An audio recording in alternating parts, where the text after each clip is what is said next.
Good morning, नमस्कार, जय हिंद, राम राम सभी प्यारे बच्चों को। कैसे हैं आप सभी? उम्मीद करता हूं अच्छे होंगे, स्वस्थ होंगे, बेहतर होंगे। मैं आप सभी का एजुकेटर संदीप श्रीवास्तव स्वागत करता हूं आप सभी प्यारे बच्चों का आपके अपने बेहतरीन और शानदार लर्निंग प्लेटफॉर्म रोजगार विद अंकित पर। उम्मीद करता हूं आप और आपका परिवार एकदम स्वस्थ होंगे, तंदुरुस्त होंगे। हरियाणा पुलिस की तैयारी में आप लोग जुट चुके होंगे। तो एक बार फटाफट मेरे प्यारे बच्चों कमेंट के जरिए मेरे को क्लियर कर दीजिएगा कि ऑडियो वीडियो एकदम परफेक्ट है, क्लियर है, ओके है। और कल हमने एक टॉपिक जहां से पेपर में क्वेश्चन पूछा ही पूछा जाता है उसको हमने कवर कर लिया था। नाम था जिलों की स्थिति और क्षेत्रफल।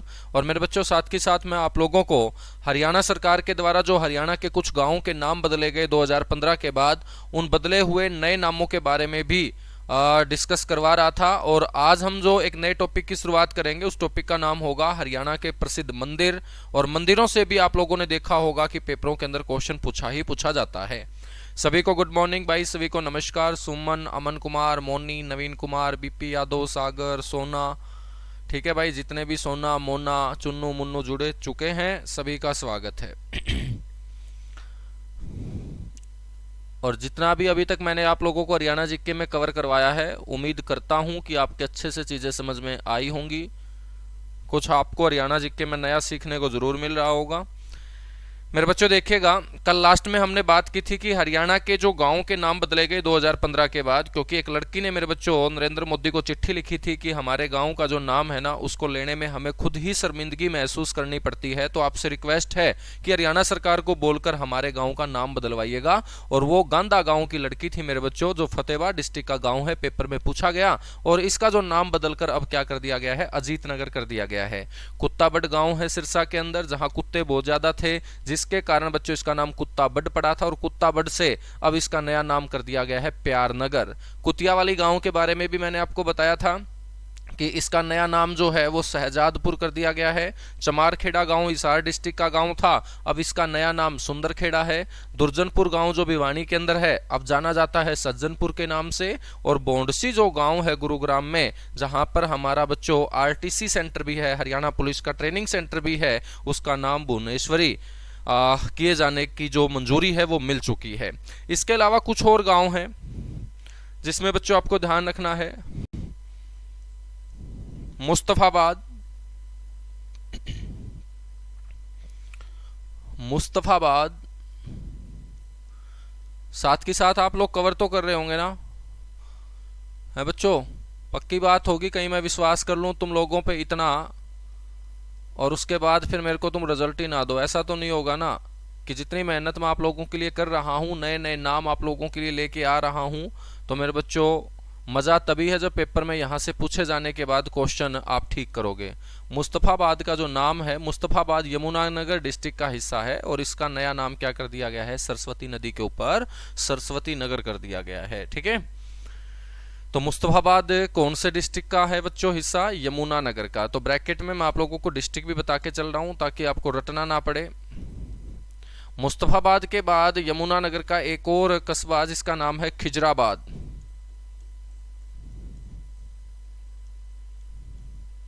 खिजराबाद, और खिजराबाद भी कहाँ है? खिजराबाद भी सर यमुनानगर में ही है।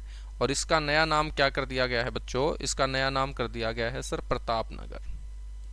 प्रताप नगर। खिजराबाद के बाद अब हम बात करेंगे, चलो खिजराबाद भी तुम नोट कर लेना, यमुनानगर डिस्ट्रिक्ट का ही हिस्सा है बच्चों ये। कुरुक्षेत्र का एक गांव जहां पर महाभारत युद्ध के 13वें दिन अभिमन्यु को चक्रव्यूह में घेरकर मार दिया गया था बच्चों, उस गांव को अमीन गांव के नाम से जाना जाता था। ये अमीन गांव कुरुक्षेत्र से 10 से 11 किलोमीटर दूर है। और इसी गांव के अंदर जब युद्ध का 13वां दिन चल रहा था तो बच्चों कौरवों ने अर्जुन के पुत्र अभिमन्यु को चक्रव्यूह में घेरकर मारने का काम किया था। और उसी अभिमन्यु नामक योद्धा के नाम पर हरियाणा के मुख्यमंत्री मनोहर लाल खट्टर ने इस गांव का नाम क्या कर दिया? अभिमन्युपुर कर दिया। तो पेपर में यह क्वेश्चन भी पूछा जा सकता है ना कि अभिमन्यु के लिए चक्रव्यूह कहाँ रचा गया था? अमीन गांव के अंदर। और अमीन गांव के अंदर मैं आपको एक मंदिर भी पढ़ाऊंगा बच्चों, अदिति का मंदिर, बड़ा फेमस मंदिर है अदिति का मंदिर। और अदिति का मंदिर भी कौन से गांव में होगा? अमीन गांव के अंदर होगा, है ना। उसके बाद मेरे बच्चों ध्यान रखिएगा, अगला जो गांव है जिसका नाम बदला गया, गांव है रांगडान। रांगडान गांव जो है बच्चों ये करनाल डिस्ट्रिक्ट का गांव है। और करनाल डिस्ट्रिक्ट के गांव रांगडान का जो नाम है ना वो बदलकर क्या कर दिया गया, राजपुताना गांव।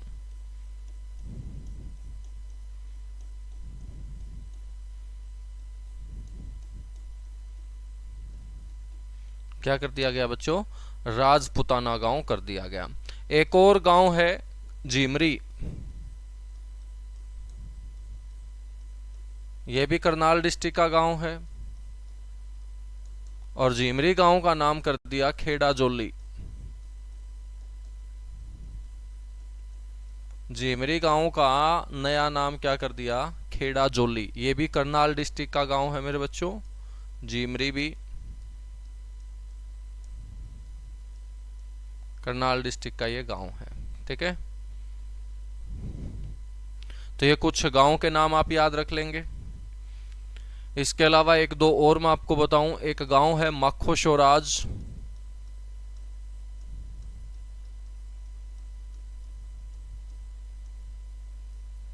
मखोशोराज, और इस मखोशोराज का जो नाम है ना मेरे बच्चों वो कर दिया मखोशरानी। ये आपका सिरसा डिस्ट्रिक्ट का गांव है, मखो शरानी, मखोशरानी।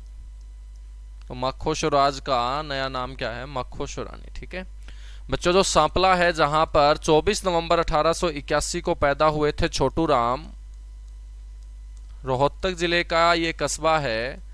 और रोहतक जिले के सांपला का नाम भी बदले जाने के ऊपर विचार किया गया और इसका नाम जो रखा जाना तय किया गया। अभी तक इसका नाम रखा तो नहीं गया है, लेकिन जहां पर पैदा हुए थे छोटू राम उसी नाम से बच्चों इस कस्बे को आगे जाना जाएगा। और सांपला का नाम क्या रखा जाएगा, छोटू राम नगर। छोटू राम नगर के नाम से बच्चों सांपला को जाना जाएगा, ये आप लोगों को पता होना चाहिए। ठीक है, तो ये कुछ आपके गांव के नाम है जो पेपर में पहले पूछे गए हैं, आगे भी पूछे जाएंगे। ठीक है बच्चों, यहां तक बातें क्लियर हुई, बहुत बढ़िया। आगे बढ़ेंगे फिर। अब हम बात करेंगे नेक्स्ट जो हमारा टॉपिक है वो है हरियाणा के प्रसिद्ध मंदिर।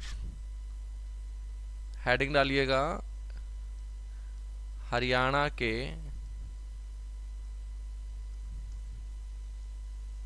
प्रसिद्ध मंदिर। अब मैं आप लोगों से पूछता हूं कि क्या होता है मंदिर, तो आप लोग मंदिर की डेफिनेशन मेरे को दे सकते हो बच्चों। आप लोग भी जाते होंगे मंदिर, लेकिन मैं आपसे पूछूं कि क्या होता है मंदिर, मंदिर की क्या डेफिनेशन है, क्या परिभाषा है, किसे आप मंदिर बोलोगे। तो जहां पर भगवान बैठते हैं सिर्फ उसी को मंदिर नहीं कहा जाता। मंदिर का मतलब होता है वो घर, वो इमारत जो अपने दिल के साथ, अपने मन के साथ क्या हो, अटैच हो।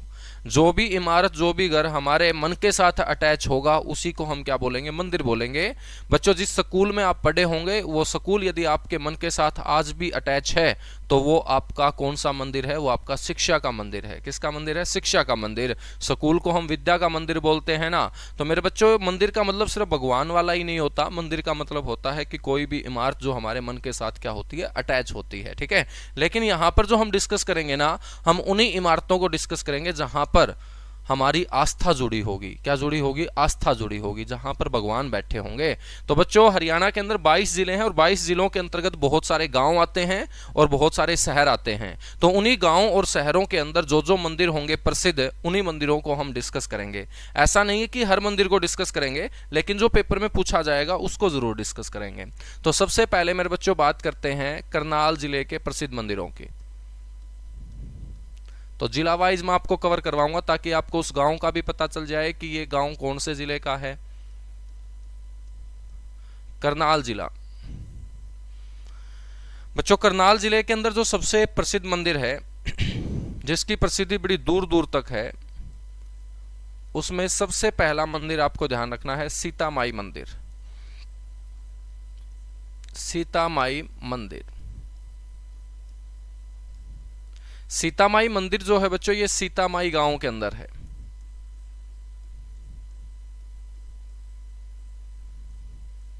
सीतामाई गांव, और ये गांव पड़ता है कौन से शहर के नजदीक? नीलोखेड़ी के नजदीक। और नीलोखेड़ी आप लोगों ने सुना होगा बच्चों, विधानसभा क्षेत्र है, करनाल जिले की रिजर्व सीट है नीलोखेड़ी। नीलोखेड़ी के अंदर बहुत बड़ा पॉलिटेक्निक कॉलेज भी है। हरियाणा का सबसे पुराना पॉलिटेक्निक कॉलेज नीलोखेड़ी के अंदर ही आपको मिलेगा पढ़ने को, गुरु ब्रह्मानंद पॉलिटेक्निक कॉलेज। और नीलोखेड़ी की क्या खास बात है? नीलोखेड़ी नेशनल हाईवे 44 के ऊपर आता है बच्चों, और ये करनाल जिले की तहसील भी है। और इसी तहसील के अंतर्गत आने वाला गांव है सीतामाई गांव। और इसी सीतामाई गांव के अंदर माता सीता को समर्पित मेरे बच्चों क्या है? मंदिर है। माता सीता को समर्पित यह हरियाणा के अंदर इकलौता मंदिर है। तो ध्यान रखना है, माता सीता जो श्रीलंका गई थी बच्चों रावण के साथ सबसे पहले, है ना, रावण उनका हरण करके लेके गए थे।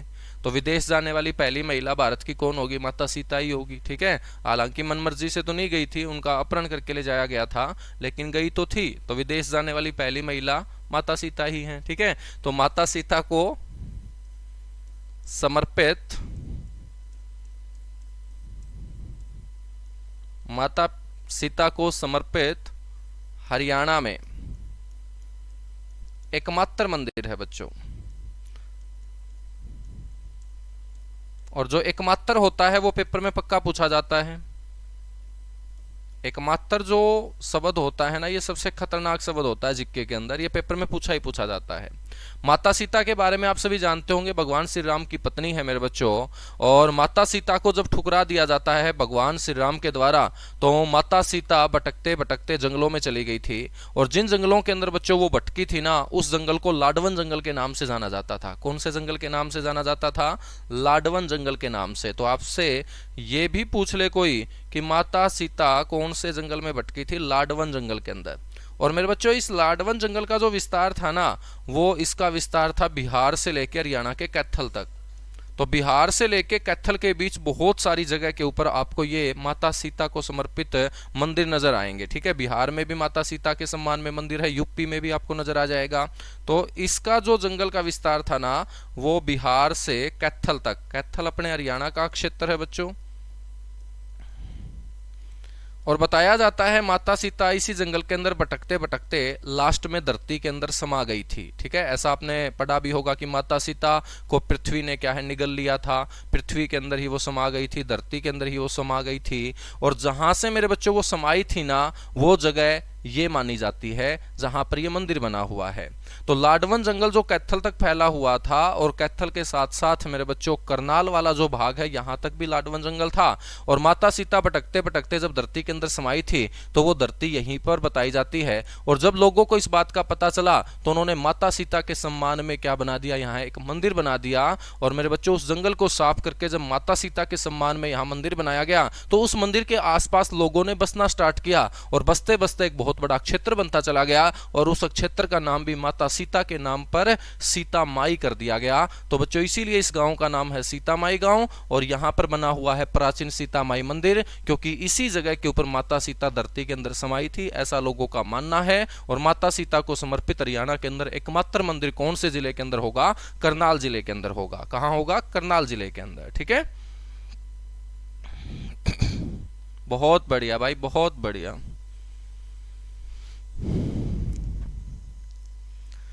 तो ऐसे मैं कहानी के माध्यम से आप लोगों को ये मंदिर याद करवाऊंगा, तो भूलोगे नहीं मेरे अकॉर्डिंग तो आप लोग, या भूल जाओगे?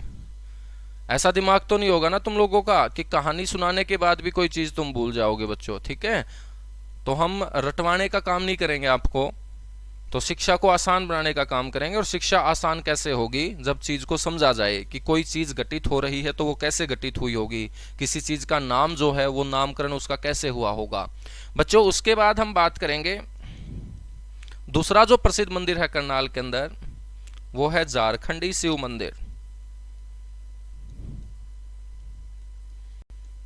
झारखंडी शिव मंदिर,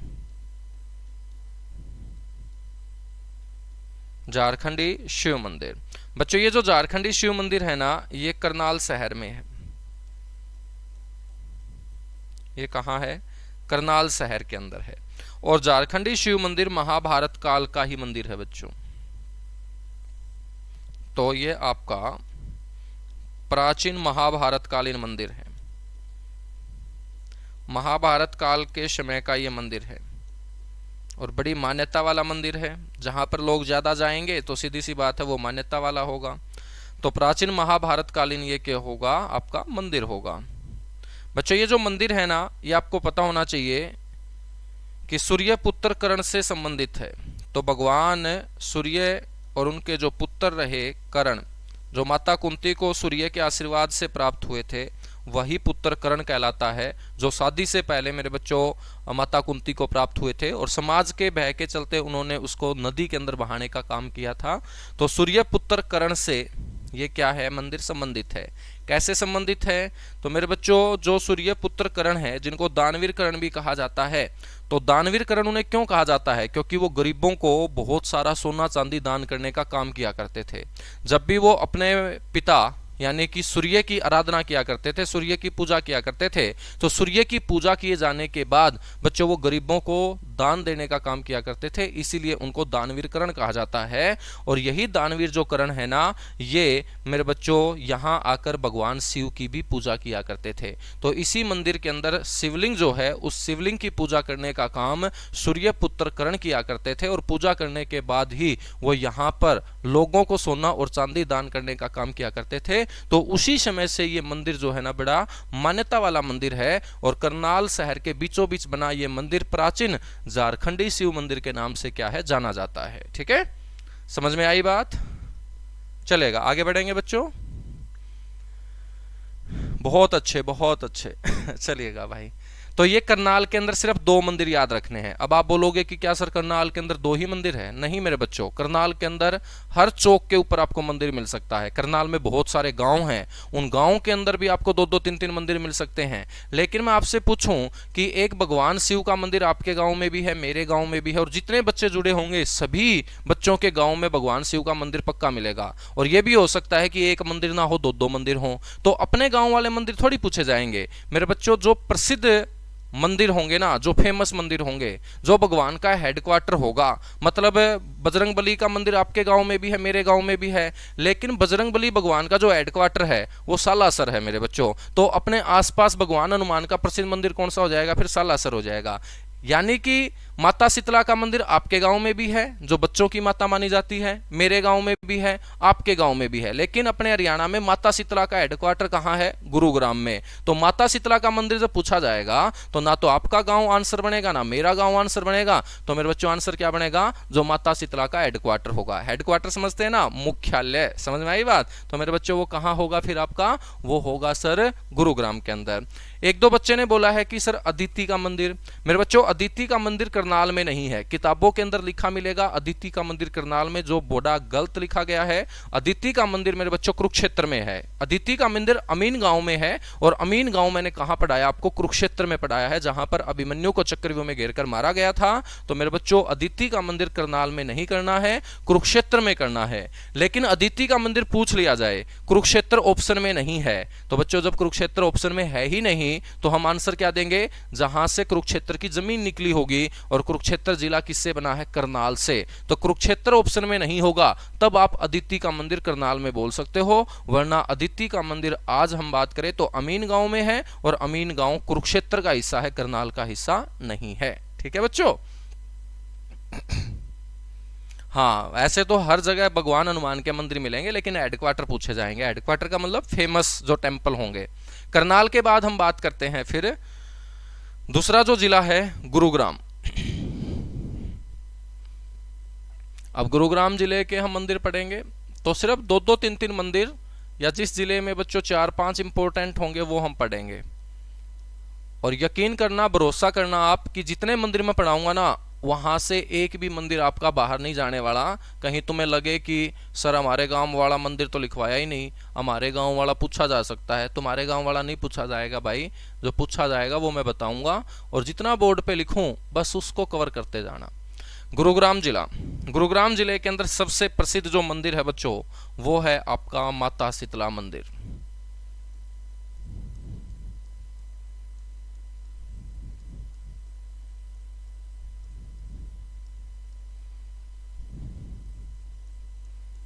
कौन सा मंदिर है सर? माता शीतला मंदिर। और माता शीतला मंदिर कहाँ है सर? गुरुग्राम में।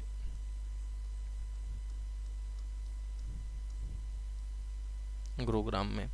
मेरे बच्चों, जो ये माता शीतला है ना, ये कौन है जिनके सम्मान में मंदिर बना हुआ है? ये गुरु द्रोणाचार्य की पत्नी है। और गुरु द्रोणाचार्य कौन है जिन्होंने कौरवों और पांडवों को शिक्षा देने का काम किया है महाभारत काल में? तो ये गुरु द्रोणाचार्य की क्या रही है? पत्नी रही है। गुरु द्रोणाचार्य की पत्नी। मेरे बच्चों, गुरु द्रोणाचार्य की जो पत्नी रही है माता शीतला, इनको कई नामों से जाना जाता है। हम बात करें तो माता शीतला के जो अन्य नाम हैं उनमें एक तो इन्हें ललिता के नाम से जाना जाता है। किसके नाम से जाना जाता है? ललिता के नाम से। बच्चों, ये कृपाचार्य नाम के ऋषि की बहन थी और कृपाचार्य नामक ऋषि की बहन होने के कारण इसको लोग कृपी भी बोला करते थे। क्या बोला करते थे? कृपी भी। लेकिन कौरवों और जो पांडव है ना, तो कौरव और पांडव गुरु द्रोणाचार्य की पत्नी माता शीतला को बच्चों अपनी मां से भी बड़ा दर्जा दिया करते थे। इसीलिए कौरव और पांडव इनको बड़ी माता कहा करते थे। कौन सी माता कहा करते थे? बड़ी माता। तो ये भी आपको ध्यान रखना है, बड़ी माता। बड़ी माता के साथ साथ मेरे बच्चों इनको चेचक की देवी भी कहा जाता था। चेचक की देवी। अब चेचक की देवी क्यों कहा जाता था? चेचक जिसे हम चिकन पॉक्स बोल देते हैं, शरीर के ऊपर जब बड़े बड़े दाने निकल आते हैं मेरे बच्चों, ठीक है, गाँव के अंदर उसे हम बड़ी माता बोल देते हैं। जब छोटे छोटे दाने निकल आते हैं तो उसको छोटी माता बोल देते हैं। डॉक्टर लोग उसे चिकन पॉक्स बोलते हैं, हिंदी में उसे चेचक बोलते हैं। और मेरे बच्चों, इनको चेचक की देवी क्यों कहा जाता है? कि एक बार बताया जाता है कि माता शीतला के बच्चों को चेचक हो जाता है। क्या हो जाता है? चेचक हो जाता है। और माता शीतला के बच्चों को जब चेचक हो जाता है तो कई दिनों तक वो इंतजार करती है मेरे बच्चों, उनका चेचक ठीक नहीं होता। और बच्चों, गुरु द्रोणाचार्य एक दिन रात को आते हैं आश्रम से कौरवों और पांडवों को शिक्षा देकर। तो माता बोलती है कि आपको सिर्फ कौरवों और पांडवों की फिक्र है, आपको मेरे बच्चों की फिक्र ही नहीं है। कितने दिनों से ये चेचक के अंदर पड़े हुए हैं, चेचक इनके डे बाय डे बढ़ता जा रहा है और आपको अपने बच्चों की फिक्र ना हो के कौरव और पांडवों की फिक्र है। सारा का सारा दिन आप वहां पे निकाल देते हो। मतलब माता शीतला जो है ना, वो गुरु द्रोणाचार्य के ऊपर गुस्सा हो जाती है। गुरु द्रोणाचार्य बोलते हैं कि मैं सारा का सारा जो दिन है ना, वो मेरा वहीं पे निकल जाता है, मैं ध्यान नहीं दे पाता और बच्चों का ध्यान तुम भी तो दे सकते हो। तो माता शीतला को जब ये बात सुनकर गुस्सा आता है तो माता शीतला बोलती है कि कोई दिक्कत नहीं है, मैं अपने बच्चों का ध्यान खुद रख लूंगी। और मेरे बच्चों, माता शीतला ने फिर अपने बच्चों का खुद ही चेचक ठीक करने का काम किया था। नीम के पत्तों के पानी से माता शीतला ने जब खुद ही बच्चों का चेचक ठीक किया तो उसके बाद बच्चों धीरे धीरे इस माता की प्रसिद्धि हो जाती है चेचक को लेकर। और लोगों ने बोला कि जब माता शीतला ने अपने बच्चों का चेचक ठीक कर लिया था तो हम भी तो माता के ही बच्चे हैं, जब हमारे चेचक होगा तो माता अपने आशीर्वाद से हमारा भी चेचक ठीक करेगी। इसीलिए इसे क्या कहा जाता है? चेचक की देवी कहा जाता है। ठीक है, तो ये माता शीतला के बच्चों से जुड़ी हुई कहानी है। तो बच्चों, इसे चेचक की देवी के नाम से भी जाना जाता है। माता शीतला का जो मंदिर है, इस मंदिर का जो निर्माण करवाया गया था ना बच्चों, इसका निर्माण तो महाभारत काल में ही हो गया था। ठीक है, ऐसा नहीं है कि यह मंदिर बाद में बनाया गया हो, यह मंदिर महाभारत काल में ही बना हुआ था। लेकिन यह छोटा सा मंदिर होता था बच्चों, और इस छोटे से मंदिर को बड़े मंदिर में कन्वर्ट करने का काम किया था किसने? भरतपुर के राजा ने। उसको बोलते हैं जीर्णोद्धार। जीर्णोद्धार के साथ साथ इसको हम पुनर्निर्माण भी बोल सकते हैं। पुनर्निर्माण भी बोल सकते हैं। और वो करवाया था किसने? भरतपुर के शासक। भरतपुर कहां है बच्चों? राजस्थान में। भरतपुर राजस्थान में है। तो भरतपुर के शासक जवाहर सिंह द्वारा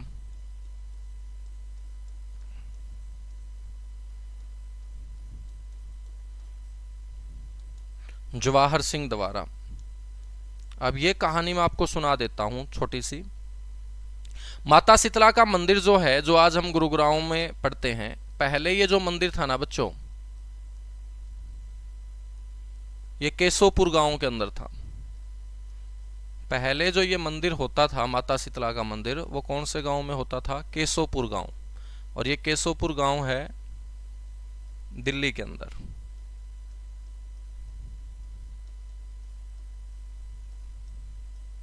पहले ये मंदिर कहाँ था? केशवपुर गांव दिल्ली के अंदर था। केशवपुर गांव में माता शीतला रहा करती थी और द्रोणाचार्य का आश्रम गुरुग्राम में था। ठीक है, फिर आश्रम से वो अपने घर केशवपुर जाया करते थे, ऐसा समझ जाओ। तो पहले ये मंदिर केशवपुर गांव में था और एक रात केशवपुर गांव के एक व्यक्ति को बच्चों सपना आता है और सपने में उनके माता आती है और माता बोलती है कि मेरा मन यहाँ नहीं लगता। यहाँ का मतलब मेरा मन दिल्ली में नहीं लगता है, इस गांव में नहीं लगता है, मेरा मन वहां लगेगा जहां मेरे पति गुरु द्रोणाचार्य ने कौरवों और पांडवों को शिक्षा देने का काम किया।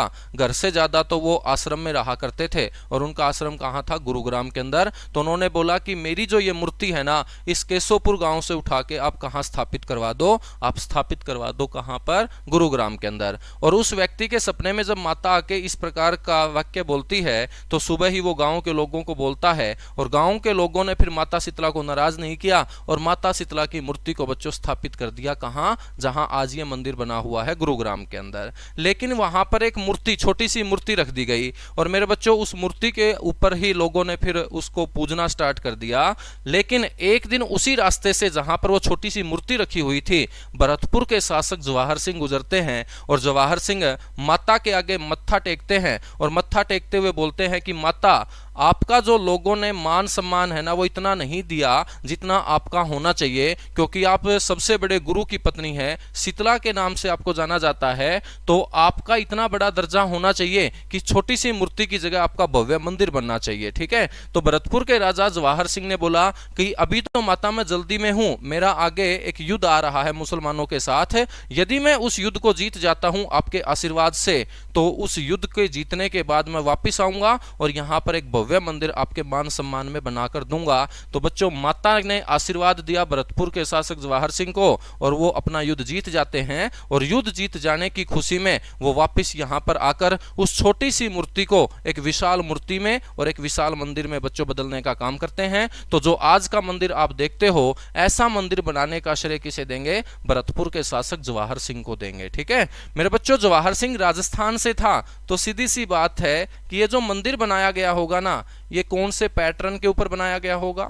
आपसे ये भी पूछा जा सकता है कि माता शीतला का जो मंदिर है उसकी वास्तुकला, उसका पैटर्न कौन सा है? तो आप बोलेंगे कि ये मंदिर जो है ना, ये राजस्थानी वास्तुकला के ऊपर आधारित है।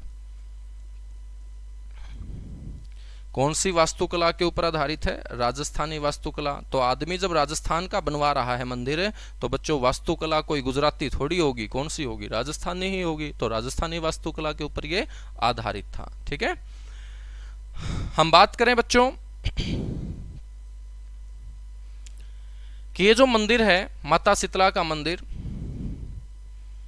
इस माता शीतला के मंदिर का रूप अब और बड़ा करने को लेकर हरियाणा सरकार कदम रख चुकी है और हरियाणा सरकार ने अब इसको और बड़ा बड़े बच्चों मंदिर बनाने का प्रण ले लिया है। क्यों प्रण ले लिया? क्योंकि ये हरियाणा के अंदर बहुत बड़ा मंदिर है। बहुत बड़े मंदिर का मतलब क्या होगा? जहां पर लोग ज्यादा जाएंगे। लोग ज्यादा जाएंगे तो चढ़ावा भी क्या आएगा? ज्यादा आएगा, क्योंकि डर के मारे हम 100-500 हज़ार रुपए भी वहां चढ़ाएंगे, वरना तो माता क्या हो जाएगी? नाराज हो जाएगी। तो जहां भीड़ ज्यादा जाएगी जिस मंदिर में, वहां चढ़ावा पैसा भी ज्यादा आएगा और उस पैसे का गलत इस्तेमाल ना हो। तो बच्चों राज्य सरकार क्या करती है कि ऐसे मंदिर जहां चढ़ावा पैसा ज्यादा आता है, तो उस पैसे का गलत इस्तेमाल ना हो, तो बच्चों राज्य सरकार उस मंदिर को अपने कब्जे में ले लेती है और राज्य सरकार के द्वारा अपने कब्जे में लेकर उस मंदिर के नाम पर एक बोर्ड बना दिया जाता है। उसे बोलते हैं श्राइन बोर्ड। क्या बोलते हैं? श्राइन बोर्ड बोलते हैं। ठीक है, तो मेरे बच्चों सरकार ने इसके नाम पर क्या बना दिया? एक बोर्ड बना दिया और उसको हम बोलते हैं Sheetla shrine board. Sheetla shrine board बड़ा इंपॉर्टेंट क्वेश्चन है कि शीतला श्राइन बोर्ड जो है ना बच्चों, इसकी स्थापना कब हुई थी? 1991 में, 1991 के अंदर। तो माता शीतला के नाम पर एक बोर्ड हरियाणा सरकार ने बनाया और उसको बोलते हैं श्राइन बोर्ड। तो शीतला श्राइन बोर्ड का गठन पेपर में पूछा गया कि कब हुआ था? 1991 में। और यदि ये बोर्ड है तो सीधी सी बात है कि इस बोर्ड का कोई ना कोई मुखिया भी होगा, बिल्कुल होगा। तो मेरे बच्चों इसका जो अध्यक्ष होता है ना, श्राइन बोर्ड का अध्यक्ष जो होता है वो होगा कौन? मुख्यमंत्री। और मुख्यमंत्री कौन है वर्तमान में? मनोहर लाल खट्टर। तो बच्चों जो भी आप माता शीतला के दरबार में जाके 500 हज़ार रुपए चढ़ाते हो ना, तो वो माता शीतला के पैरों में नहीं चढ़ते, वो चढ़ते हैं खट्टर के पैरों में, क्योंकि इस बोर्ड के अध्यक्ष कौन है? खट्टर। और इस बोर्ड के पास या इस मंदिर के पास जितना पैसा आएगा वो किसके हिस्से में होगा? खट्टर के हिस्से में। हालांकि खट्टर उस पैसे को अपने घर नहीं लेके जाता, वो पैसा इसी मंदिर के ऊपर खर्च किया जाता है। ठीक है।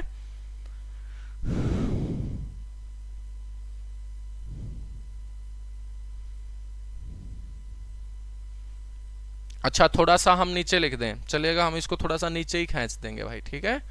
और लो,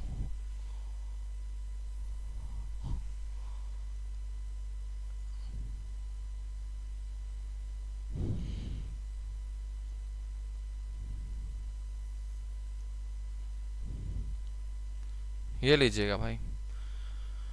यहां तक बातें समझ में आई? आगे बढ़े फिर। ये एक प्रसिद्ध मंदिर है गुरुग्राम के अंदर और आपको हर हाल में ध्यान रखना है। उसके बाद मेरे बच्चों बात करते हैं अगला जो मंदिर है गुरुग्राम का। अगले मंदिर का नाम है सर भीमकुंड मंदिर। बहुत बढ़िया।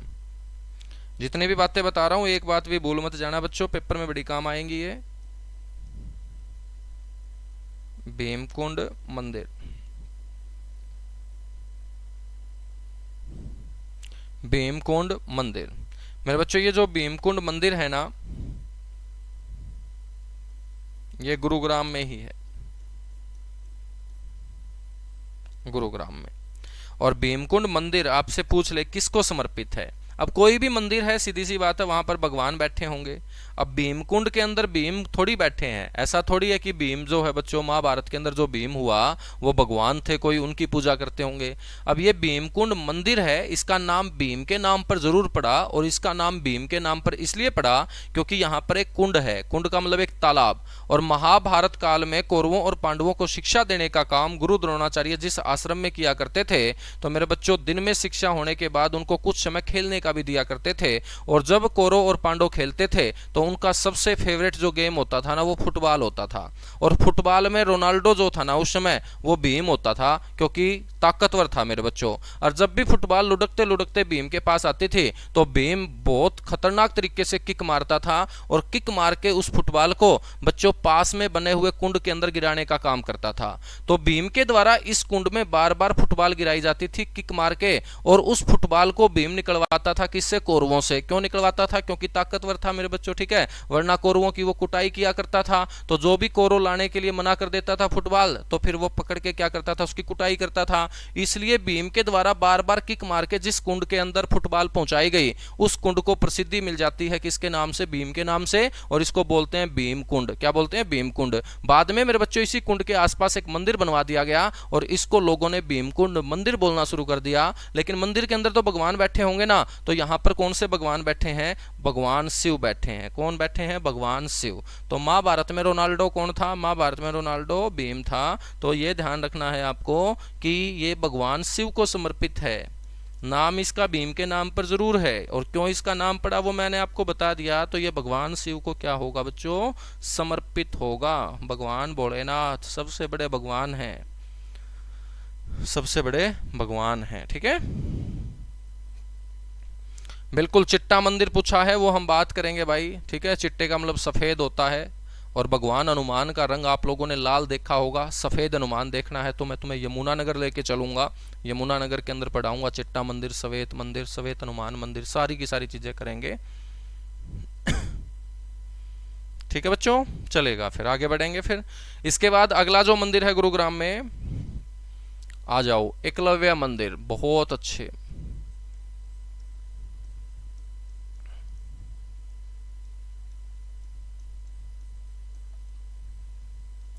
एकलव्य मंदिर कहाँ है? एकलव्य मंदिर है सर खांडसा गांव में। गांव का नाम पूछता है, जहां पर भी गांव का नाम मैं लिखूं, गांव के नाम के साथ याद करेंगे बच्चों से। खांडसा गांव। और खांडसा गांव कहाँ है? गुरुग्राम में। ठीक है बच्चों। ये जो एकलव्य मंदिर है ना, ये एकलव्य के नाम पर भारत में एकमात्र मंदिर है, इकलौता मंदिर है।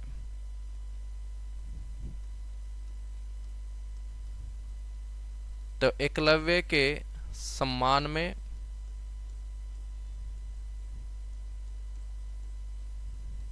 भारत में इकलौता मंदिर, भारत में ही इकलौता है बच्चों। तो इसलिए बड़ा इंपॉर्टेंट मंदिर है, पेपर में कई बार पूछा गया है कि कौन से गांव के अंदर ये मंदिर बना हुआ है, एकलव्य मंदिर कौन से जिले में है, तो भारत में इकलौता मंदिर।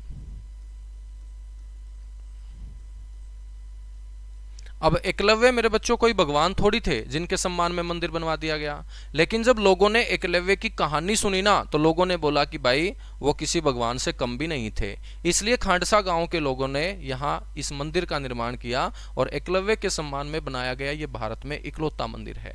एकलव्य की कहानी आप लोगों ने भी सुनी होगी कि एकलव्य जो है ना मेरे बच्चों, वो जिस जाति से आते थे उस जाति का नाम था निषाद। कौन सी जाति से आते थे एकलव्य? निषाद जाति से। और ये एक प्रकार की लोअर कास्ट होती थी उस समय। आजकल तो लोअर अपर कुछ नहीं है, इंसान इंसान होना चाहिए, लोअर अपर का क्या है, ठीक है। हाँ, तो इंसान कर्मों से पहचाना जाता है। जिसके कर्म ही अच्छे ना हो तो चाहे कितनी भी अपर कास्ट में पैदा हुआ हो, वो इंसान अपर कास्ट कहलाने का है ही नहीं, ठीक है। तो कास्ट से नहीं, लेकिन उस समय मेरे बच्चों आप सभी जानते हैं अपर लोअर का बड़ा फेर था महाभारत काल के अंदर। ऊंची जाति नीची जातियों में इंसान बटा हुआ था खतरनाक तरीके से। तो बताया जाता है कि एक बार एकलव्य जो है वो गुरु द्रोणाचार्य के आश्रम में पहुंच जाते हैं, जहां पर कौरवों और पांडवों को शिक्षा दे रहे थे गुरु द्रोणाचार्य। और एकलव्य जाके बोलते हैं कि गुरुजी मेरी भी इच्छा है कि मैं भी बहुत बड़ा धनुषधारी बनूं और मेरे को आपसे धनुष विद्या सीखनी है। बच्चों, गुरु द्रोणाचार्य बोलते हैं कि भाई आप आके यहाँ पे आश्रम में सीख सकते हो। जब मैं कौरवों और पांडवों को सिखाता हूँ तो उनके पास बैठ के आप भी शिक्षा ले सकते हो, क्योंकि मैं तो गुरु हूँ और गुरु का काम है सभी को समान रूप से शिक्षित करना। मेरे बच्चों, जब कौरवों और पांडवों के पास बैठ के एकलव्य शिक्षा लेना शुरू करता है तो कौरव और पांडव इसके साथ शिक्षा लेने से मना कर देते हैं गुरु द्रोणाचार्य को। और गुरु द्रोणाचार्य को बोलते हैं कि हम राजाओं के बेटे हैं तो हम आपसे शिक्षा लेंगे, लेकिन हम आपसे शिक्षा तब लेंगे जब आप इसको आश्रम से निकालोगे, क्योंकि ये आता है निम्न जाति से और निम्न जाति के व्यक्ति के साथ बैठ के हम राजा लोग जो हैं वो शिक्षा नहीं ले सकते हैं। तो या तो आप हमें शिक्षा दे दीजिएगा या आप इसे ही शिक्षा दे दीजिएगा, हम खुद गुरुकुल से निकल जाते हैं। तो गुरु द्रोणाचार्य की मजबूरी थी मेरे बच्चों, वो मजबूरी भी आगे चल के मैं कहानियों में आपको बता दूंगा। तो मजबूरी के चलते एकलव्य को क्या है, आश्रम से निकाल दिया जाता है गुरु द्रोणाचार्य के द्वारा। अब जब आश्रम से निकाला जाता है एकलव्य को, तो एकलव्य के पास दो ऑप्शन थे कि एक तो वो रोता जाता और गांव में डिंडोरा पीटता कि गुरु द्रोणाचार्य ने मेरे साथ ऐसा कर दिया वैसा कर दिया, लोगों की सहानुभूति बटोरता। और दूसरा रास्ता एकलव्य का ये था कि जिस मकसद के लिए वो आश्रम में आया था उस मकसद को पूरा करने के लिए वो मंजिल की तरफ निकल जाता। तो उसने बच्चों दूसरा मकसद चुना। हम जो चुनते हैं ना, वो समाज में डिंडोरा पीटते हैं, लोगों की सहानुभूति जुटाते हैं जब हमारे साथ कुछ गलत होता है और हम अपनी मंजिल को भूल जाते हैं। लेकिन एकलव्य हमारे जैसा नहीं था। एकलव्य ने क्या किया बच्चों, एकलव्य ने एकांत जंगल में जाकर डे बाय डे प्रैक्टिस करना शुरू किया और प्रैक्टिस करते करते एक दिन बहुत बड़ा धनुषधारी बना। बताया जाता है कि कई दिनों के बाद, कई महीनों के बाद एक बार गुरु द्रोणाचार्य कौरवों और पांडवों को लेकर जंगल से जा रहे थे और एक पेड़ के नीचे एक व्यक्ति बैठा हुआ बच्चों ध्यान मगन साधना में लगा हुआ था, भगवान के राम के नाम ले रहा था। तो जब गुरु द्रोणाचार्य अपने आश्रम से बाहर जाते थे तो बच्चों वो हमेशा अपने साथ कुत्ता लेके चलते थे और कुत्ता गुरु द्रोणाचार्य के आगे चलता था ताकि आगे आने वाले खतरे को पहले ही गुरु द्रोणाचार्य को बता सके। तो बताया जाता है कि उस दिन भी कुत्ता गुरु द्रोणाचार्य से आगे चल रहा था और उस कुत्ते ने बच्चों उस पेड़ की तरफ देखा जिस पेड़ के नीचे एक व्यक्ति ध्यान मगन साधना में बैठा हुआ था और कुत्ते ने उस व्यक्ति की मुद्रा को देख के भौंकना स्टार्ट कर दिया। जब भौंकना स्टार्ट किया तो उस व्यक्ति की जो ध्यान मगन साधना है बच्चों वो क्या हुई, डिस्टर्ब हुई। वो व्यक्ति जो है डिस्टर्ब हुआ तो उसने अपने पास रखे एक धनुष के ऊपर बाण चलाया और कुत्ते की तरफ छोड़ दिया। और कुत्ते की तरफ छोड़ा गया जो बाण है वो कुत्ते के प्राण नहीं लेता बल्कि कुत्ते के मुंह के आर पार निकल जाता है। कुत्ते के मुंह के आर पार निकलने का मतलब कि उस व्यक्ति ने जीव हत्या नहीं की बल्कि उसने अपना मकसद पूरा किया कि वो जो भौंक रहा था और उसके भौंकने की आवाज से जो बच्चों वो डिस्टर्ब हो रहा था तो उसने उसका मुंह ही क्या कर दिया, उस बाण से चुप कर दिया। जब ये दृश्य मेरे बच्चों पीछे पीछे द्रोणाचार्य चलते आ रहे थे, उन्होंने देखा तो वो मन ही मन समझ चुके थे कि कोई ये साधारण व्यक्ति नहीं है, कोई ये साधारण धनुषधारी नहीं है, कोई ना कोई बड़ा धनुषधारी है। और ऐसी शिक्षा तो मैंने अर्जुन को भी नहीं दी है अभी तक, जैसी शिक्षा इस व्यक्ति ने ले रखी है। तो बच्चों, गुरु द्रोणाचार्य यहाँ एकलव्य के पास आते हैं। जिस व्यक्ति का मैं जिक्र कर रहा हूं पेड़ के नीचे बैठा था, वो एकलव्य ही था। और आके पूछते हैं कि भाई साहब, आप अपना इंट्रोडक्शन दीजिएगा, इतनी खतरनाक शिक्षा आपने ले रखी है। तो एकलव्य बोलता है कि गुरुजी मैं वही शिष्य हूं, गुरुजी मैं वही शिष्य हूं जो आपने उस दिन आश्रम से निकाल दिया था। लेकिन आपने मेरे को शिष्य माना हो या ना माना हो, मैंने आपको मन ही मन गुरु माना है। और जो भी मैंने आज शिक्षा पाई है वो आपके आशीर्वाद से पाई है। और आज भी जब मैंने धनुष के ऊपर बाण चढ़ाया तो आपको ही याद करके चढ़ाया, आपका ही स्मरण मैंने किया। और आपके आशीर्वाद से कभी भी मेरा जो बाण है वो खाली नहीं गया है, हमेशा अपने लक्ष्य को भेद के आया है। और आज भी जो ये कुत्ता आवाज कर रहा था तो उसके मुंह के आर पार ही मैंने सोचा था कि बाण जाना चाहिए, इसकी हत्या नहीं होनी चाहिए। और आज भी अपने लक्ष्य को भेद के आया है। तो इस शिक्षा के पीछे मेरा कोई योगदान नहीं है, ये आपका आशीर्वाद है। गुरु द्रोणाचार्य ने मेरे बच्चों जब इस प्रकार की बातें सुनी तो उन्होंने बोला कि यदि आपने मेरे आशीर्वाद से ये शिक्षा ली है ना, तो मैं आपसे क्या मांगता हूं, गुरु दक्षिणा मांगता हूं। और गुरु दक्षिणा में उनसे दाहिने हाथ का अंगूठा मांग लिया जाता है। बच्चों, दाहिने हाथ का अंगूठा जब मांग लिया जाता है तो एकलव्य बिना कुछ सोचे समझे अपने दाहिने हाथ का अंगूठा काट के बच्चों गुरु द्रोणाचार्य को दे देते हैं। और जहां पर इन्होंने दाहिना हाथ का अंगूठा काटा था, यह अंगूठा बच्चों जिस धरती के ऊपर गिरा था वो धरती कौन से गांव की थी, खांडसा गांव की थी। और जब लोगों ने ये समझा, लोगों ने ये सुना कि एकलव्य ने बिना कुछ सोचे समझे अपना कोई अंग गुरु द्रोणाचार्य को सौंपा है, जिसकी बदौलत उसका सारा का सारा आगे का बच्चों धनुष का जो करियर है वो तबाह हो गया था, तो उन्होंने बोला कि ये कोई भगवान से कम भी नहीं है। इसीलिए खांडसा गांव के लोगों ने यहाँ पर एक बहुत बड़ा मंदिर बनवाया, इसी को बोलते हैं एकलव्य मंदिर। क्या बोलते हैं? एकलव्य मंदिर। ठीक है, तो समझ में आई बात। मेरे अकॉर्डिंग तो अब तुम ये मंदिर नहीं भूलोगे भाई। ठीक है, तो मैंने पूरी की पूरी कहानी बता दी है। आपसे ये भी पूछ लिया जाए कि एकलव्य ने अपना अंगूठा जो काटा था वो कहाँ पर काटा था, या उसका अंगूठा कहाँ पर गिरा था? खांडसा गांव के अंदर। और यहीं पर उनके सम्मान में क्या बना हुआ है? मंदिर बना हुआ है। ठीक है, तो ये थे मेरे बच्चों गुरुग्राम के 3 प्रसिद्ध मंदिर। ये तीनों के तीनों मंदिर याद रखने हैं, बाकी यहाँ पर कोई और मंदिर तुमसे नहीं पूछेगा। गुरुग्राम के बाद हम बात करेंगे आगे जींद जिले की। कौन सा जिला? जींद जिला। मेरे बच्चों, जींद जिले के अंदर कौन कौन से मंदिर हैं? सबसे पहले आपको ध्यान रखना है हटकेश्वर मंदिर।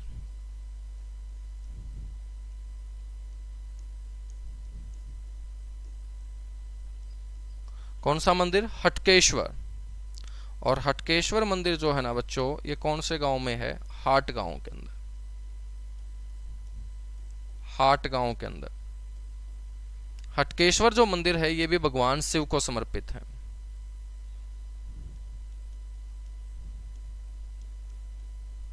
भगवान शिव को समर्पित है।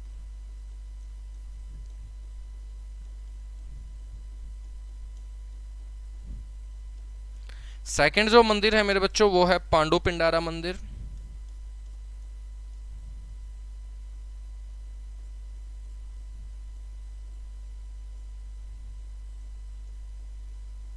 पांडु पिंडारा मंदिर।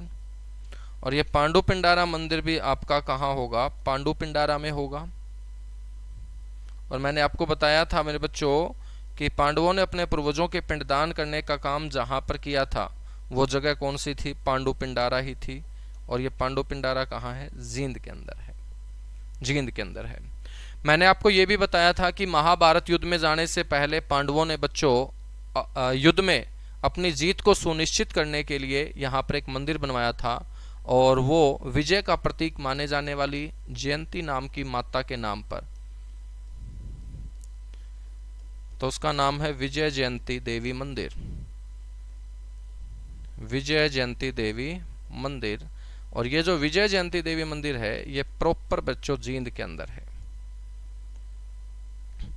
विजय जयंती देवी मंदिर का निर्माण किसने करवाया था? पांडवों ने करवाया था।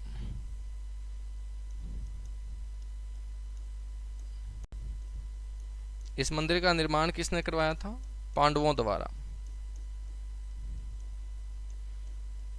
महाभारत युद्ध में जाने से पहले,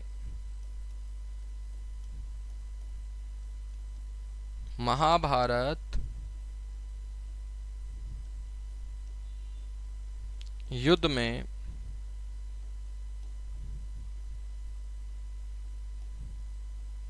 जाने से पहले, ठीक है बच्चों, महाभारत युद्ध में जाने से पहले विजय जयंती देवी मंदिर का निर्माण। और विजय जयंती देवी जो है ये माता जीत का प्रतीक मानी जाती है। तो यदि आपकी किसी के साथ लड़ाई है और आपको उस लड़ाई में जीतना हो तो मेरे बच्चों कौन सी माता की पूजा करके जाओगे आप लोग? विजय जयंती की। और फिलहाल हरियाणा के बच्चों की लड़ाई किसके साथ चल रही है? HSSC के साथ। तो HSSC के साथ उस लड़ाई को जीतना है तो मेरे बच्चों माता विजय जयंती देवी की पूजा करना शुरू कर दो, वरना तो HSSC ने सारे भगवानों को क्या कर दिया? फेल कर दिया है। ठीक है, क्यों फेल कर दिया है? क्योंकि अनाप शनाप चीजें हैं, डेली कुछ ना कुछ अलग आ जाता है। कभी ग्रुप C की भर्ती करेंगे, कभी ग्रुप D की करेंगे, कभी 5 नंबर काटेंगे, कभी 5 नंबर जोड़ेंगे। ठीक है, कोर्ट के अंदर भर्तियां फंसी हुई हैं। और अब इलेक्शन का टाइम है तो इलेक्शन के टाइम बहुत जल्दी प्रोसेस होने की संभावना है। लेकिन आपका जो हरियाणा पुलिस का है बच्चों चलिए, एक बच्चा बोल रहा है सर महाभारत में फुटबॉल होती थी क्या? बिल्कुल होती थी भाई, फुटबॉल क्यों नहीं होती थी? ठीक है, लेकिन आजकल जैसी फुटबॉल नहीं होती थी, आजकल जैसी फुटबॉल नहीं होती थी। न्यू सीईटी कब होगा? न्यू सीईटी का भी बच्चों लोकसभा चुनाव के बाद आपको न्यूज मिलेगी कि नया सीईटी कब होगा। लगभग जून के आसपास आपका सीईटी जो है होने की संभावना है, जून जुलाई के अंदर। ठीक है, यहां तक बातें क्लियर हुई? फटाफट बताइएगा भाई, यहां तक बातें क्लियर हुई? फिर आगे बढ़ेंगे।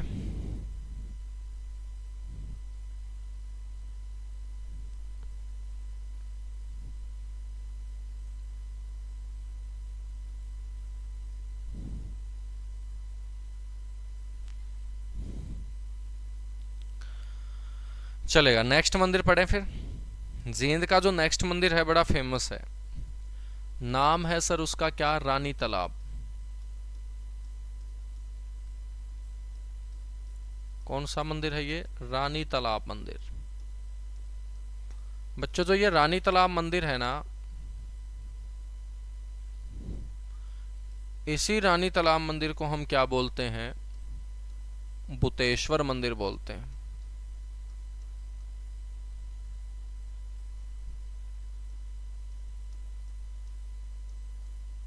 बुतेश्वर मंदिर। और इसी रानी तालाब मंदिर का और क्या नाम है? श्री हर कैलाश मंदिर।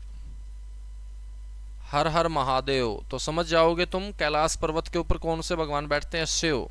तो मेरे बच्चों रानी तालाब मंदिर हो या बुतेश्वर मंदिर हो या श्री हर कैलाश मंदिर हो, ये पेपर में अलग अलग जरूर पूछे जाते हैं, लेकिन ये अलग अलग नहीं है, ये एक ही मंदिर है आपका। ठीक है, तो रानी तालाब मंदिर को ही बुतेश्वर मंदिर बोलते हैं, और बुतेश्वर मंदिर का एक और नाम है श्री हर कैलाश मंदिर, और ये कहाँ है? जींद के अंदर है। बच्चों हम बात करें सबसे पहले कि ये किसको समर्पित है? ये भगवान शिव को समर्पित है।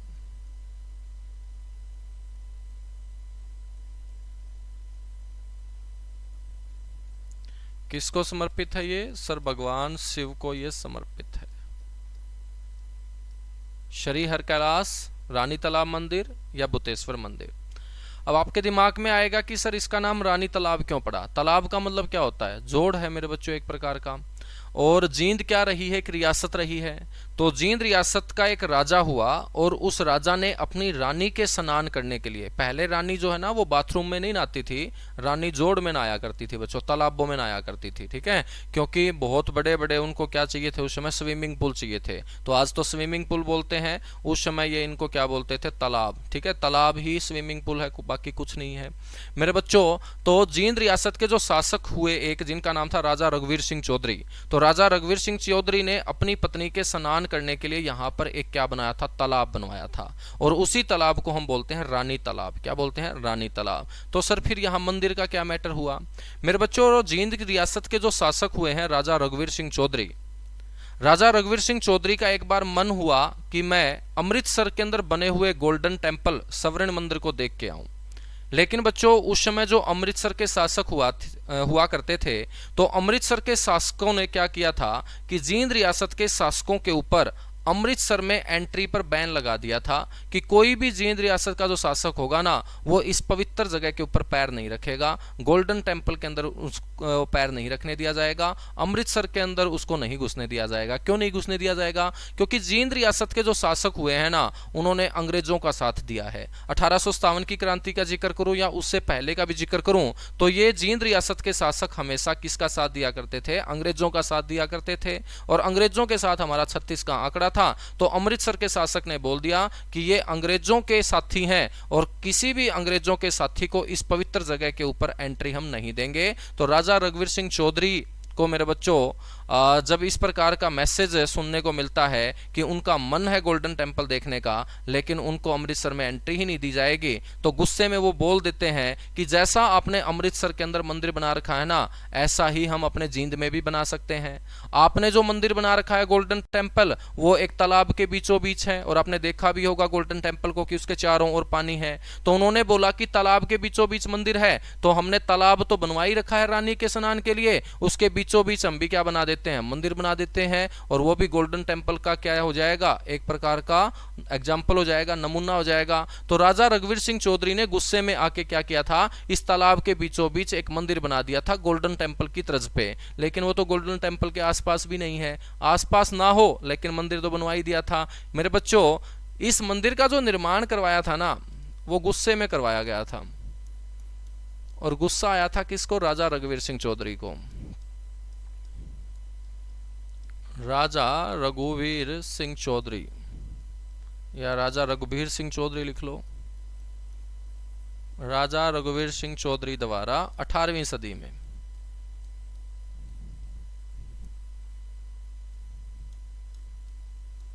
राजा रघुवीर सिंह चौधरी द्वारा, ठीक है।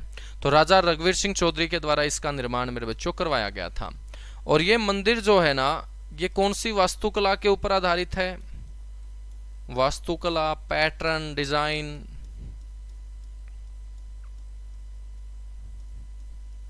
वास्तुकला हो, पैटर्न हो, डिजाइन हो, आपसे पूछ ले तो आपको बोलना है गोल्डन टेम्पल, यानी कि स्वर्ण मंदिर अमृतसर पे आधारित है बच्चों ये। तो जैसे स्वर्ण मंदिर को आप देखेंगे कि बना हुआ है, उसके चारों ओर पानी है, ऐसे ही बच्चों ये मंदिर है और इस मंदिर के चारों ओर भी क्या है? पानी है। तो स्वर्ण मंदिर अमृतसर के ऊपर ये क्या है? आधारित है।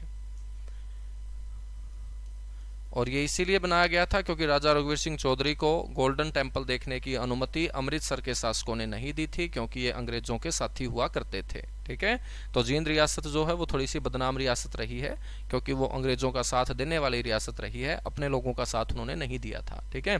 तो जींद रियासत के शासकों का मैं जिक्र कर रहा हूँ। जींद रियासत के लोग बहुत अच्छे होते थे, लेकिन शासक यदि निकम्मा है तो उसमें प्रजा का क्या दोष। मेरे बच्चों देखिएगा, ये मंदिर बनवा दिया गया। तो राजा रघुवीर सिंह चौधरी ने इस मंदिर में किसको बैठाया? इस मंदिर में बैठाया किसको? हिंदुओं के सबसे बड़े भगवान भोलेनाथ को, यानी कि शिव को। इसीलिए मैंने बोला है कि यह मंदिर किसको समर्पित है? भगवान शिव को समर्पित है। और भगवान शिव को क्या बोला जाता है? भूतनाथ, भूतों का स्वामी। तो मेरे बच्चों भूतनाथ भगवान शिव को बोला जाता है। तो भगवान शिव का एक नाम भूतेश्वर भी है। क्या है? भूतेश्वर।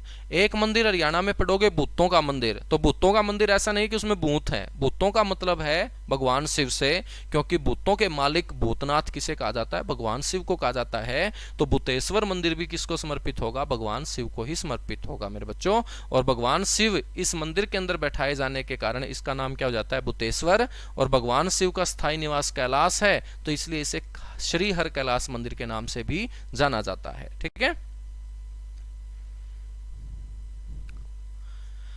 हम बात करें तो ये जो रानी तालाब मंदिर है, इसको जींद का सिटी सिंबल कहा जाता है बच्चों। क्या कहा जाता है सर? जींद का सिटी सिंबल। सिटी सिंबल का मतलब क्या होता है कि जींद शहर की पहचान इसी मंदिर से होती है बच्चों। जींद शहर को पूरे भारत में प्रसिद्धि दिलाने का काम इस मंदिर ने किया है।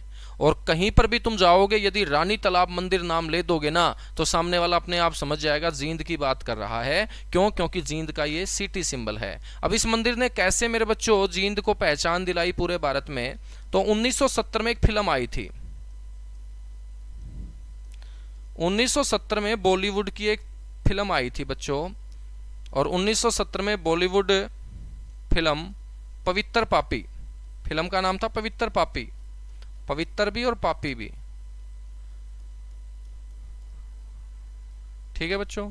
तो 1970 में बॉलीवुड फिल्म पवित्र पापी का एक गाना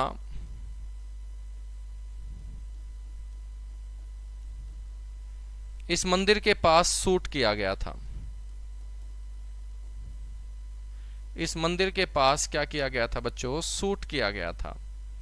और जब ये फिल्म भारत के सिनेमाघरों में चली, तो फिल्म के बीचों बीच ये गाना जब आया, और इस गाने को लोग जब सुन रहे थे, देख रहे थे, तो मेरे बच्चों बीच में वो सीन आया जहां पर ये गाना शूट किया गया था। मतलब इस गाने के बीचों बीच आप लोगों को ये मंदिर दिखाई देगा। और ये जो मंदिर है बच्चों, ये जींद का कौन सा मंदिर था? रानी तालाब मंदिर। जब भारत के सिनेमाघरों में ये फिल्म चली, लोग फिल्म देखने बड़ी संख्या में गए, और लोगों ने जब फिल्म के अंदर इस गाने को देखा, और गाने के अंदर मेरे बच्चों जब इस मंदिर को देखा, तो लोगों ने बोला कि इतना अच्छा मंदिर कहाँ का है। तब लोगों को पता चला पूरे भारत के अंदर कि ऐसा मंदिर जींद के अंदर बना हुआ है, तालाब के बीचों बीच, जिसे बोलते हैं रानी तालाब मंदिर। तो उस फिल्म के बलबूते इस मंदिर ने मेरे बच्चों जींद की पहचान पूरे भारत में करवा दी थी। इसीलिए इसे बोलते हैं जींद का सिटी सिंबल। तो जींद का सिटी सिंबल किसे कहा जाता है? रानी तालाब मंदिर को, ठीक है। तो 1970 में बॉलीवुड फिल्म पवित्र पापी का एक गाना इस मंदिर के पास शूट किया गया था। और ये पेपर में पूछा गया क्वेश्चन है। कुछ बच्चों को लगेगा कि सर इतना डीपली क्या पूछा जा सकता है जो आप ये गाने वाने लिखवाते हो मंदिरों में? तो मेरे भाई ये पूछा गया है पेपर के अंदर, और ये बात तुम्हें तब पता चलेगी जब तुम प्रीवियस ईयर क्वेश्चन लगाओगे। जब तक प्रीवियस ईयर क्वेश्चन नहीं लगाओगे तो तुम्हें कैसे पता चलेगा कि पेपर का पैटर्न पहले कैसे आया है? तो प्रीवियस ईयर क्वेश्चन आप जरूर लगाना स्टार्ट कर दीजिएगा साथ के साथ, तब आपको ये लगने लगेगा कि हम बिल्कुल एक सही ट्रैक के ऊपर जा रहे हैं। हमारा सिंगल क्वेश्चन हरियाणा जीके में गलत होने वाला है नहीं। तो ये पेपर में पूछा गया है कि पवित्र पापी फिल्म का एक गाना कौन से मंदिर के पास फरमाया गया था? तो आंसर बनेगा रानी तालाब मंदिर, रानी तालाब मंदिर, ठीक है बच्चों। और वो गाना आप लोग सुनना, YouTube के ऊपर डालना पवित्र पापी फिल्म, ठीक है। और मेरे बच्चों आपको वो गाना जरूर सुनाई देगा, वो आपको YouTube के ऊपर मिल जाएगा कि मैं होके मजबूर चला, बड़ी दूर चला, बड़ी दूर चला, बड़ी दूर चला। ऐसा गाना है किशोर कुमार का। किशोर कुमार का बड़ा प्यारी सी आवाज का गाना है। और ये क्लास के बाद आप पक्का सुनना, और कल मेरे को बताना कि आपको उस गाने के अंदर ये मंदिर दिखाई दिया है या नहीं दिया है। और ये पेपर में पूछा गया है। तो आज हम जींद जिले के मंदिरों तक डिस्कस कर चुके हैं। बाकी जिलों के मंदिर हम कल की क्लास में डिस्कस करेंगे। Thank you, bye bye, love you आप सभी को। और टेलीग्राम के ऊपर शाम को जो आप डाउट, यदि आपका कोई होता है तो वो आप डाउट वहाँ मेरे बच्चों कमेंट के जरिए मेरे से क्लियर कर सकते हैं। तो जो एक फैसिलिटी आप लोगों को बहुत अच्छी मिल रही है कि क्लास के बाद आप डाउट पूछ सकते हैं उस डाउट ग्रुप के अंदर। तो टेलीग्राम के ऊपर RWA का जो आपका ग्रुप बना हुआ है, उस ग्रुप के अंदर आप जुड़ भी चुके होंगे, और वहाँ पर आप अपने जो डाउट हैं वो साथ के साथ क्लियर करते रहना। कोई भी क्वेरी आपकी होती है तो वहाँ पर मैं आपको जरूर